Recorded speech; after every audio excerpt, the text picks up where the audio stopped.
Olá galera, seja bem-vindo a mais uma aula das nossas escolas literárias. Nas nossas últimas aulas nós vimos aí trovadorismo, humanismo, classicismo e a escola barroca. Hoje a gente vai falar um pouquinho sobre o arcadismo.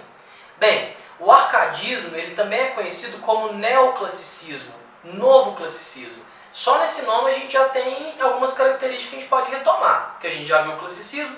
Bem, se o arcadismo também pode ser chamado de neoclassicismo, isso quer dizer que ele vai retomar as características clássicas, que são o quê? O ideal de beleza, o equilíbrio, a simetria, a idealização da mulher, as mitologias pagãs, né, os deuses pagãos, tudo isso vai ser retomado aqui no arcadismo. Um detalhe importantíssimo no arcadismo, que se difere um pouco lá do classicismo, é que no arcadismo a tônica, a palavra principal aqui é a natureza, tá? A exaltação da natureza. Quando vocês pensarem em natureza na nossa literatura, pensa sempre no arcadismo. O arcadismo ele vai fazer essa exaltação grandiosa da natureza. A natureza vai ser o ambiente mais importante para os árcades, né?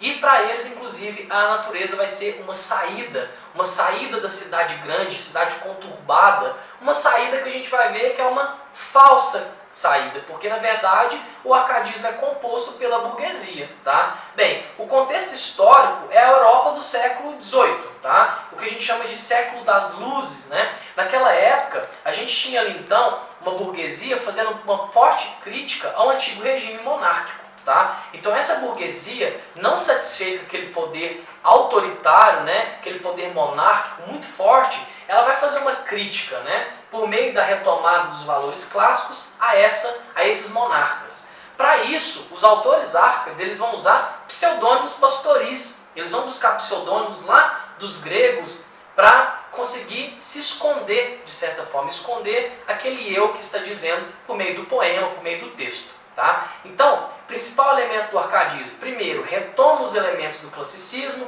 ideal de beleza, perfeição, simetria, idealização da mulher, mas o principal, a natureza. Tá? Então, inclusive, o bucolismo, né, vai ser uma tônica, vai ser um elemento muito forte nessa escola literária. Bem, então, além da gente pensar no arcadismo enquanto uma escola que faz o retorno aos clássicos, que toma a natureza como elemento principal, é importante a gente pensar também nesses pseudônimos que os autores utilizavam, né? Então, assim, embora eles pregavam o ideal, né, que é um dos principais conceitos do arcadismo, que é o fugere urbem, né? Os conceitos árcades são apresentados em latim. Isso já mostra, né, essa retomada que eles fazem aos clássicos. Então, quando eles pregam o ideal de fugere urbem, né, fugir da cidade, essa fuga é uma falsa fuga, porque na verdade esses escritores eram burgueses e viviam na cidade. Tá? Então, essa era uma maneira deles fazerem uma crítica à monarquia daquela época, ao antigo regime, no sentido de que, olha, não dá para viver e ser plenamente feliz na cidade. Para isso a gente tem que se deslocar para o campo. O campo é o único lugar que a gente pode viver tranquilamente. Beleza. O arcadismo ele vai ser uma escola que a característica dela é a simplicidade. Tá? O arcadismo ele preza pela simplicidade. Isso para fazer um contraponto ao barroco.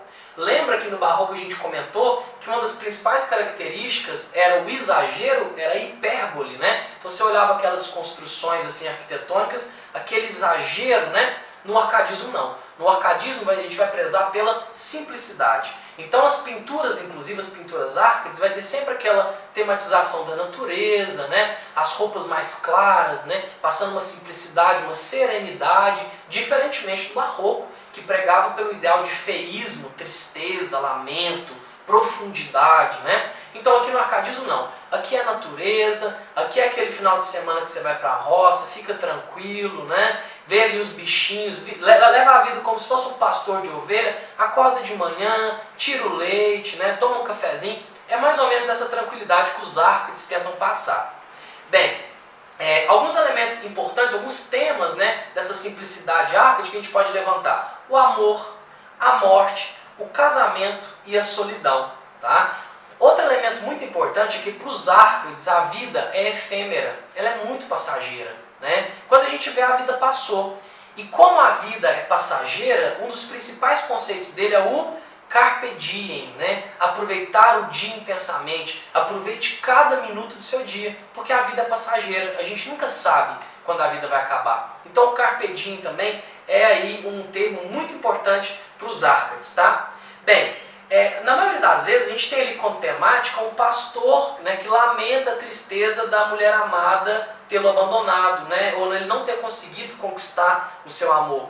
É o que a gente chama de aura mediocritas, né, mediocridade áurea, que simboliza a valorização das coisas do cotidiano, do dia a dia, tudo focalizado por meio da razão. Bem, retomando aí então, olha só, os arcadistas também são chamados de neoclassicistas, então eles retomam os clássicos, né? E olha só, se eles retomam os clássicos, é claro que eles vão utilizar a mitologia pagã. Então a gente vai perceber alguns deuses pagãos, a mitologia pagã, na representação inclusive desses textos, desses poemas, certo? Outra coisa, as frases latinas que eles vão utilizar. Eles se baseiam primeiro no Fugere Urbem, que foi usado pelo escritor latino Horácio, tá? Mas também eles vão se basear na teoria do Jean-Jacques Rousseau, que é a teoria do bom selvagem, né? O homem nasce bom, é a sociedade que o corrompe. Se o homem nasce bom, ele deve ir para a natureza, para não ser corrompido pela cidade, que é dominada pelo antigo regime, pelo absolutismo monárquico. Bem, é importante a gente salientar também que o arcadismo ele tenta fazer uma oposição apenas política e ideológica, porque como eu disse, essa fuga para o campo não é real, inclusive o pseudônimo já deixa claro, porque eles sempre se voltam, eles na verdade moram na cidade, nos centros urbanos, mas faz uma crítica a esse antigo regime, a esse absolutismo monárquico, por meio de uma tentativa de evadir da cidade e ir para o campo, né? Essa saída para o campo é uma evasão, né, subjetiva dessa realidade na cidade que é muito conflituosa. Bem, então só para a gente sintetizar, né, algumas características que nós vimos aí do arcadismo, né? Primeiro, valorização da vida no campo, que é o bucolismo, o Fugere Urbem, que é a crítica à vida nos centros urbanos, a objetividade, a idealização da mulher amada, o inutilia truncat, que é cortar o inútil, cortar o que não faz bem para a gente, locus amoeno, que é buscar um lugar ameno, o campo, o aura mediocritas, né, que é a mediocridade áurea, ou ouro medíocre, né? Linguagem simples, né, em oposição ao barroco, que é uma linguagem extremamente complexa. Uso de pseudônimos, né, sempre, né, os autores vão usar pseudônimos, e também o pastoralismo, né, eles vão levar uma vida como se fossem pastores de ovelhas.